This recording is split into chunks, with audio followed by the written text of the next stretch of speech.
Saudara-saudara pendengar yang kami kasihi dimanapun Anda berada, Anda kembali bersama kami pada acara Telaga Tegur Sapa Gembala Keluarga.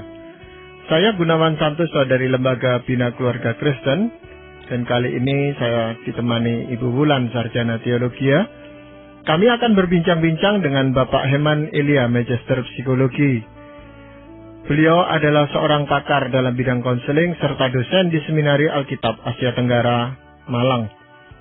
Perbincangan kami kali ini tentang pembelaan diri dan pengembangan diri. Kami percaya acara ini pasti bermanfaat bagi kita sekalian, dan dari studio kami mengucapkan selamat mengikuti. Pak Iman, siapapun orangnya tentu akan membela dirinya sendiri, karena memang sulit mengharapkan orang lain membela diri kita kalau kita sendiri tidak mampu membela diri kita sendiri. Tetapi sejauh mana hal itu bisa kita lakukan, Pak Iman? Membela diri memang adalah sesuatu sifat yang manusiawi.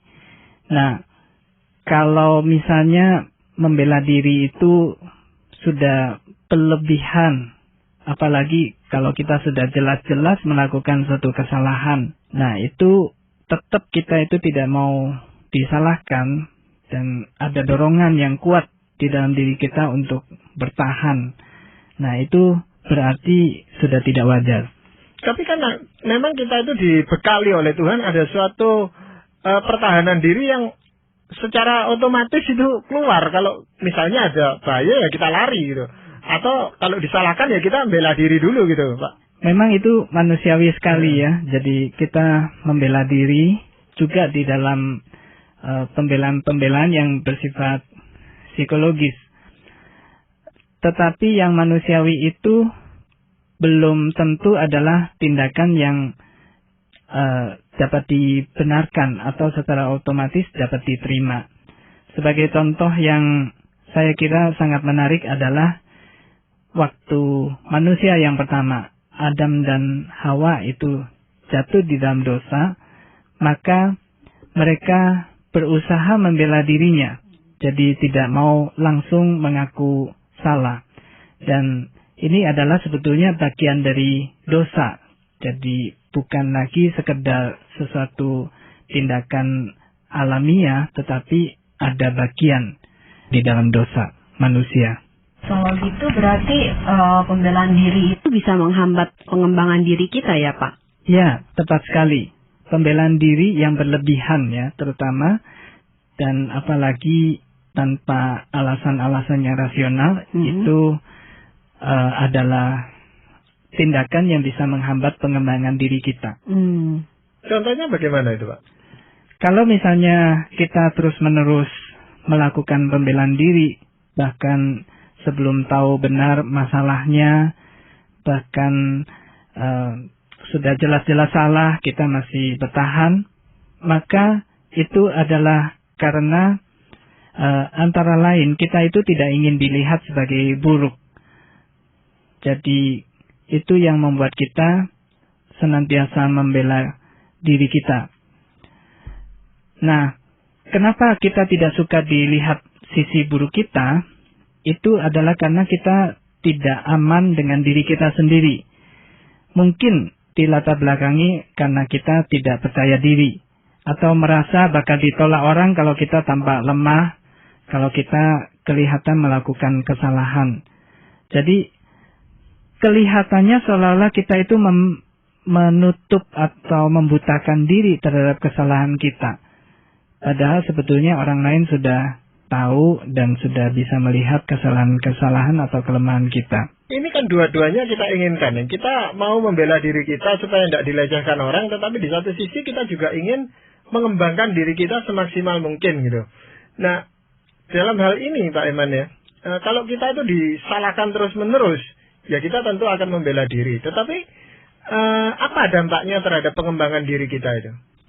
Kalau kita misalnya terus-menerus tidak mau melihat bahwa sebetulnya orang lain ada juga masukan-masukan atau kritikan yang berguna bagi diri kita, maka kita langsung menghentikan kesempatan bagi diri kita untuk memperbaiki diri. Nah, di sini berarti kita sudah kehilangan kesempatan untuk mengembangkan diri kita. Nah, ini yang menghambat.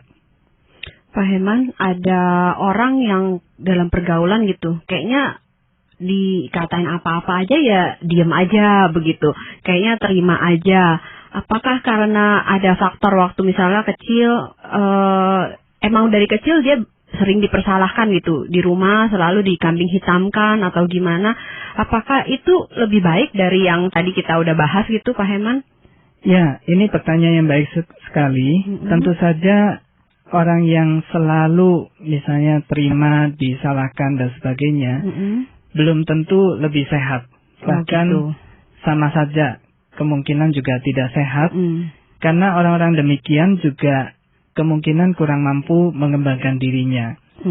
Orang yang selalu tampak merendah dan juga meminta maaf, bahkan untuk kesalahan yang sebetulnya dilakukan oleh orang lain, itu tidak bisa berkembang karena mereka takut dengan hukuman sosial dan seringkali juga cenderung menolak untuk bertanggung jawab. Jadi hubungannya adalah karena mereka takut takut dengan hukuman sosial, mereka meminta maaf. Karena dengan meminta maaf, mereka tidak perlu lagi dituding atau dimintai pertanggungjawaban yang lain-lain. Ada kaitan nggak Pak dengan orang tertentu dengan tipe yang sangat butuh penerimaan atau takut penolakan ya, fear of rejection gitu? Ada kaitannya nggak Pak dengan hal ini? Seringkali memang ada kaitannya. Jadi dua contoh yang kita sebutkan tadi, yang satu terus-menerus membela diri, tidak ingin dipersalahkan, dan yang satu lagi selalu menyalahkan diri. Nah, itu adalah kemungkinan didasari oleh rasa takut untuk ditolak. Dan itu tentunya kurang sehat karena didasari juga oleh bahwa orang tersebut belum menerima dirinya secara penuh, belum merasa aman dengan dirinya. Ada yang secara jujur itu tidak mau mula-mula mengakui bahwa dia itu salah gitu. Kalau ada orang yang menyalahkan dia, tapi diam-diam di belakang orang yang menyalahkan itu dia mengakui bahwa memang sebetulnya saya itu salah. Tapi caranya dia negur saya itu yang saya tidak bisa terima gitu. Itu yang selalu dikemukakan dan itu terjadi beberapa kali. Sebenarnya orang ini sedang membela diri atau seperti apa itu? Ini bagian dari proses menuju kematangan, tetapi belum betul-betul sangat matang. Sehingga ya meskipun dia terima, masih ada rasa sakit di dalam hati dia yang dia ingin tutupi, ingin dia lindungi begitu. Jadi dengan membuat alasan seperti itu, dia ingin menutupi lukanya itu. Waktu kita mau membela diri, maksudnya dalam kasus-kasus kita dipersalahkan, itu seringkali refleks yang terjadi dalam diri kita kan, langsung kita melindungi diri, membela diri gitu. Apa ada saran-saran dari Pak Herman, faktor-faktor apa kira-kira yang bisa kita pertimbangkan supaya lebih menolong, supaya kita belajar nggak langsung nyemprot orang lain atau gimana gitu Pak? Iya, mungkin ini perlu latihan juga, yaitu kita lebih peka dan senantiasa mengecek dulu apa sih yang sebetulnya mendorong kita untuk cenderung membela diri dan tidak mendengar dulu dari pihak lain. Apakah mungkin kita mempunyai ketakutan-ketakutan yang tidak sehat atau gambaran diri yang buruk yang harus kita perbaiki? Nah, kalau kita memang salah, kita perlu belajar. Tadi dikatakan bahwa secara otomatis kita cenderung langsung membela diri, maka kita sekarang belajar untuk mengakui kesalahan itu dan kita memperbaikinya. Kalau kita benar namun dipersalahkan, sikap kita juga tidak perlu dengan berbagai cara berusaha menjatuhkan orang yang mempersalahkan kita. Dan itu saya kira lebih sehat. Kita melihat misalnya di dalam kehidupan tokoh-tokoh Alkitab pun, waktu mereka dipersalahkan, mereka tidak dengan serta-merta menjelaskan dan membela diri. karena mereka yakin satu saat semuanya juga akan dibukakan atau diketahui. Memang faktor siapa yang menyalahkan kita itu akan sangat berperan gitu Pak Eman. Maksudnya kalau yang menyalahkan kita itu orang yang lebih senior dari kita atau apalagi atasan kita atau yang lebih berkuasa dari kita, itu biasanya kita ya nerima saja gitu Pak. Tapi kalau yang menyalahkan kita itu di bawah kita, lebih muda dari kita, itu langsung kita akan menolaknya. Iya, itu kebiasaan kita memang. Dan sebetulnya itu menunjukkan juga tingkat kematangan atau kedewasaan kita.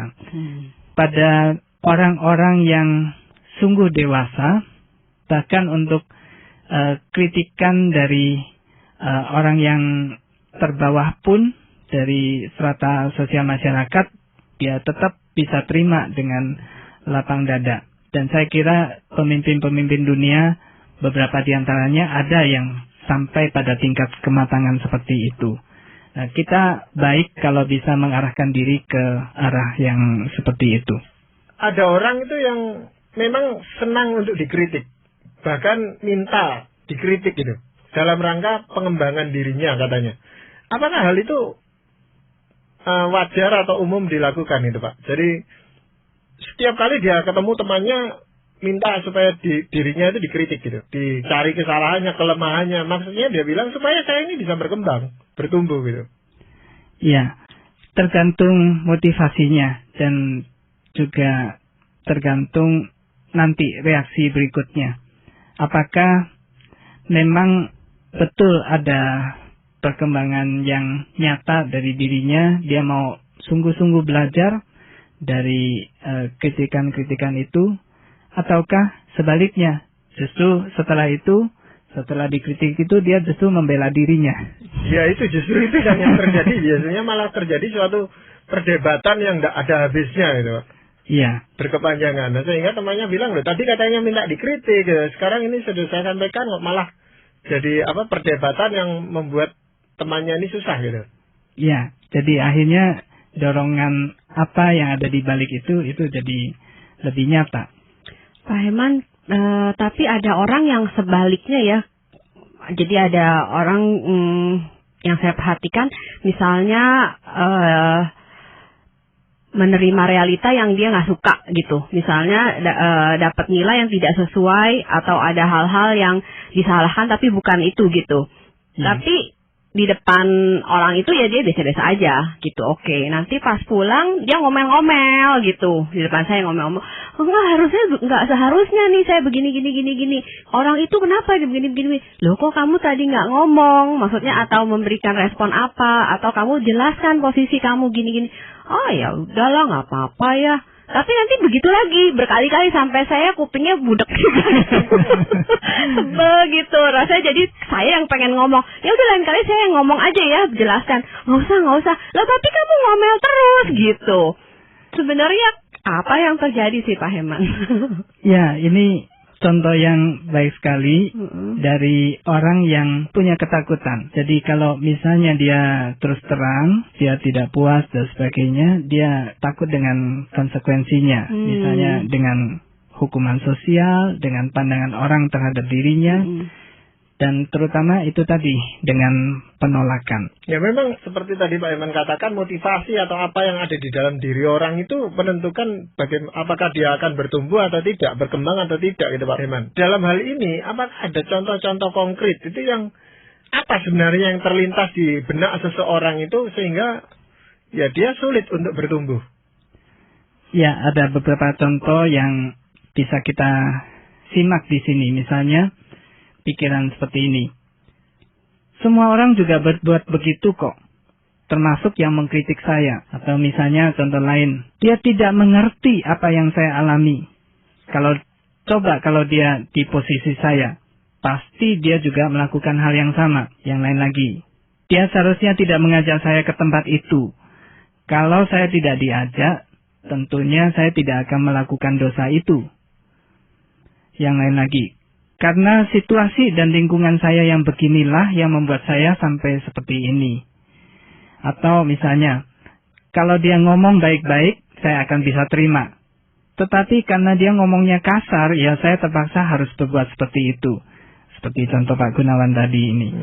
Nah, kesimpulannya di sini adalah pikiran-pikiran yang menghalangi pertumbuhan diri ini memiliki ciri-ciri ingin terus mempertahankan pola yang lama.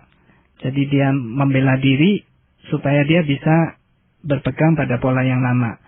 Tidak terbuka terhadap kritikan dan masukan. Serta menaruh tanggung jawab dan kesalahan pada hal yang di luar dirinya. Nah, ini beberapa ciri cara berpikir yang melumpuhkan dan tidak menyebabkan perkembangan diri. Pak Herman, boleh nggak kalimat-kalimat atau pikiran seperti contoh-contoh yang Pak Herman kemukakan tadi itu terlintas secara refleks pertama-tama gitu. Tapi waktu misalnya terus kita coba terima, memahami situasinya, iya ya sulit ya kalau saya ada di posisi kamu juga mungkin saya belum tentu bisa mengatasinya dengan lebih baik dari kamu atau apa. Itu kan dia bisa langsung reda atau apa gitu. Terus mungkin ada pikiran-pikiran positif lain yang bisa muncul gitu, Pak Herman. Apakah itu juga bagus seperti itu? Maksudnya pikiran ini cukup wajar gitu, Pak Herman muncul. Iya, betul. Ini cukup wajar. Jadi memang kita kebanyakan dari kita atau mungkin semua orang pada awal perkembangan dirinya itu memunculkan pikiran-pikiran seperti ini. Nah, kalau seseorang ingin mengembangkan diri menjadi lebih dewasa, lebih matang, baik secara sosial maupun untuk kedewasaan dirinya, maka dia akan melalui tahapan-tahapan seperti ini. Dia akan berusaha untuk menenangkan diri dan kemudian dia mengisi pikiran-pikirannya dengan pikiran-pikiran yang menggantikan yang lebih baik dan lebih sehat. Berarti ada pikiran-pikiran yang memang lebih positif, lebih baik gitu ya Pak Herman. Ya, betul. Apa Pak Herman bisa kasih contoh-contohnya juga Pak? Ya, ada beberapa contoh yang kita bisa simak di sini misalnya. Pikiran seperti ini. Meskipun kebanyakan orang lain berbuat seperti itu, saya tidak. Karena saya tahu Tuhan tidak suka saya melakukan hal itu. Contoh yang lain lagi. Peristiwa yang saya alami memang kurang menguntungkan. Namun saya tahu, justru dalam keadaan yang kurang menguntungkanlah, seseorang itu bisa diketahui kualitasnya. Yaitu kalau dia lolos dari ujian itu. Misalnya lagi. Orang boleh ngomong apa saja, tetapi kalau saya berbuat benar dengan motivasi yang tulus, mereka juga tidak bisa apa-apa kok. Saya mempunyai kelemahan. Dan ini salah satu kelemahan saya yang akhirnya diketahui orang lain. Saat ini yang saya perlukan adalah memperbaiki diri. Dan tidak perlu terus meratapi terus kesalahan itu. Ya, ini beberapa contoh yang kesimpulannya adalah pikiran-pikiran ini lebih meletakkan persoalan dan tanggung jawab pada diri kita sendiri. Lebih terbuka terhadap kritik yang positif dan punya kesediaan untuk memperbaiki diri. Dalam hal ini, supaya kalau kita menghadapi kritikan atau menghadapi masalah dapat berpikir seperti ini, itu apa yang harus kita lakukan, Mbak Emma? Ada beberapa hal, yaitu yang pertama kita perlu menyadari dulu apa yang sedang kita lakukan dan mengapa kita melakukannya. Misalnya, apakah kita mempunyai konsep diri yang buruk? Kalau ya, nah ini yang harus kita perbaiki lebih dulu. Yang kedua, kita harus selalu mengingatkan diri kita sendiri dan mengambil komitmen untuk mengembangkan diri. Betapapun itu menyakitkan. Memang kalau kita ingin mengembangkan diri, ingin menjadi lebih dewasa, ada proses menyakitkan yang harus kita lewati. Dan yang ketiga, kita perlu menggantikan pikiran-pikiran yang kurang berani bertanggung jawab dengan pikiran yang lebih baik, yang lebih terbuka terhadap perbaikan diri. Itu perlu dilakukan terus-menerus, terutama ketika pikiran-pikiran yang kurang mengembangkan diri itu muncul di dalam diri kita. Jadi kita gantikan pikiran-pikiran yang kurang sehat itu. Pak Herman, langkah-langkah tadi sama nggak dengan represi begitu? Jadi ada pikiran yang salah, terus langsung kita tiban gitu, langsung dengan oh nggak, harusnya saya nggak boleh gini. Tapi ternyata suatu hari tertentu meledak gitu loh Pak. Ya, kalau yang namanya represi berarti kita sedang menekan perasaan-perasaan kita supaya itu tidak muncul. Tetapi yang kita lakukan ini berbeda. Perbedaannya adalah yang kita lakukan ini adalah kita mengakuinya. Kalau kita merasa sakit, kita mengakui bahwa kita sakit. Kalau kita mempunyai gambaran diri yang buruk, kita takut ditolak orang, kita akui itu. Lalu kita juga mengakui bahwa kita punya kelemahan, dan kelemahan-kelemahan yang masih bisa kita perbaiki, kita akan usahakan untuk perbaiki. Jadi itu bedanya. Kalau represi berarti menyangkali bahwa kita punya masalah, sedangkan kalau sebaliknya yang lebih sehat adalah kita mengakuinya, menerimanya, dan kita mengembangkan diri.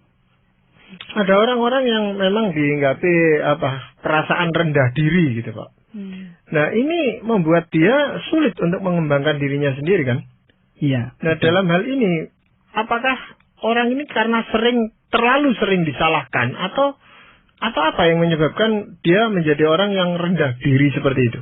Ada beberapa sebab memang. Antara lain itu, dia terlalu sering disalahkan.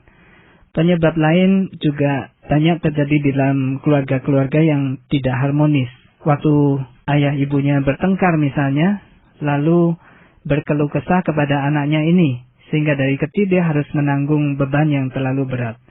Anak-anak yang baik biasanya menyimpan, lalu sepertinya dia harus menanggung beban-beban seperti itu. Dia menyimpan kemarahan-kemarahan, tetapi dia tidak menyatakannya, dan lebih baik dia simpan sendiri seperti itu.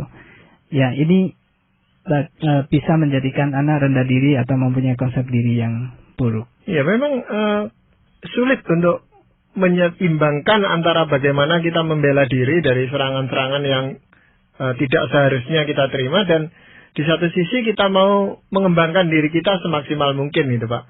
Dalam hal ini, apakah ada ayat firman Tuhan yang Pak Heman ingin sampaikan untuk mempertegas pembicaraan kita pada saat ini?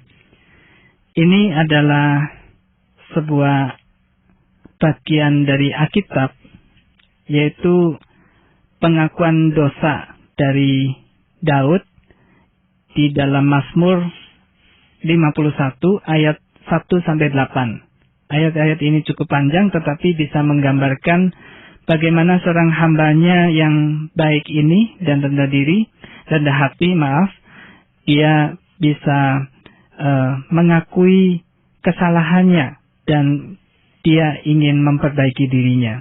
Untuk pemimpin biduan Mazmur Daud, ketika Nabi Nathan datang kepadanya setelah ia menghampiri Batsheba, "Kasihanilah aku ya Allah menurut kasih setiamu.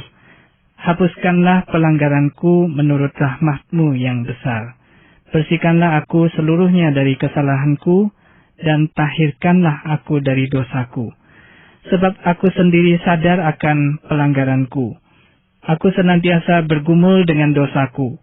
Terhadap engkau sajalah aku berdosa, dan melakukan apa yang kau anggap jahat, supaya ternyata engkau adil dalam putusanmu, bersih dalam penghukumanmu. Sesungguhnya dalam kesalahan aku diperanakan, dalam dosa aku dikandung ibuku.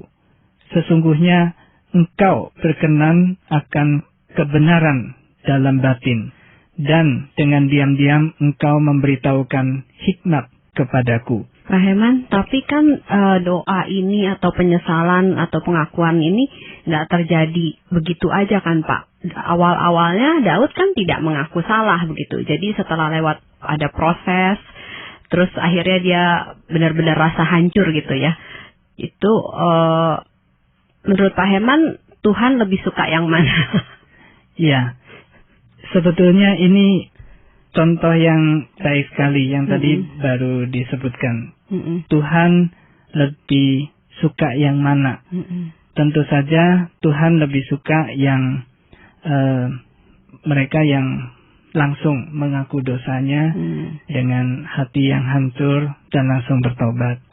Tetapi tetap Daud ini adalah orang yang sangat dewasa di dalam kerohanian. Dan kita bisa melihat kisah selanjutnya, di mana ketika dia dilecehkan orang dan sebagainya, dia terima. Jadi dia tidak membela dirinya, tidak membenarkan dirinya, biarlah Tuhan yang menjadikan hakim bagi dirinya. Ya, memang pada kasus-kasus tertentu kita melihat orang-orang yang sungguh mengasihi Tuhan seperti Ayub dan sebagainya, yang kelihatannya dia membela dirinya ketika mengalami banyak penderitaan dan sebagainya, tetapi akhirnya dia harus mengakui bahwa apa yang Tuhan lakukan bagi dirinya itu yang terbaik gitu, Pak Eman. Betul, Pak Gunawan, tepat sekali. Dan pada akhirnya seperti yang di ayat 8 yang tadi sudah dibacakan, sesungguhnya engkau berkenan akan kebenaran dalam batin. Dan dengan diam-diam engkau memberitahukan hikmat kepadaku. Memang di sini diperlukan hikmat supaya kita bisa memilah mana yang bisa mengembangkan diri kita, mana yang justru melumpuhkan. Iya, terima kasih banyak Pak Eman untuk perbincangan ini, juga Ibu Wulan, terima kasih. Para pendengar sekalian, kami mengucapkan banyak terima kasih Anda telah mengikuti perbincangan kami dengan Bapak Heman Ilya, Magister Psikologi dalam acara Telaga, Tegur Sapa Gembala Keluarga. Kami baru saja berbincang-bincang tentang pembelaan diri dan pengembangan diri. Bagi Anda yang berminat untuk mengetahui lebih lanjut mengenai acara ini, kami persilakan Anda menghubungi kami lewat surat. Alamatkan surat Anda ke Lembaga Bina Keluarga Kristen atau LBKK, Jalan Cimanuk 58, Malang. Anda juga dapat menggunakan email dengan alamat telaga@indo.net.id. Kami mengundang Anda untuk mengunjungi situs kami di www.telaga.org. Saran-saran, pertanyaan, serta tanggapan Anda sangat kami nantikan. Akhirnya dari studio kami mengucapkan terima kasih atas perhatian Anda, dan sampai jumpa pada acara Telaga yang akan datang.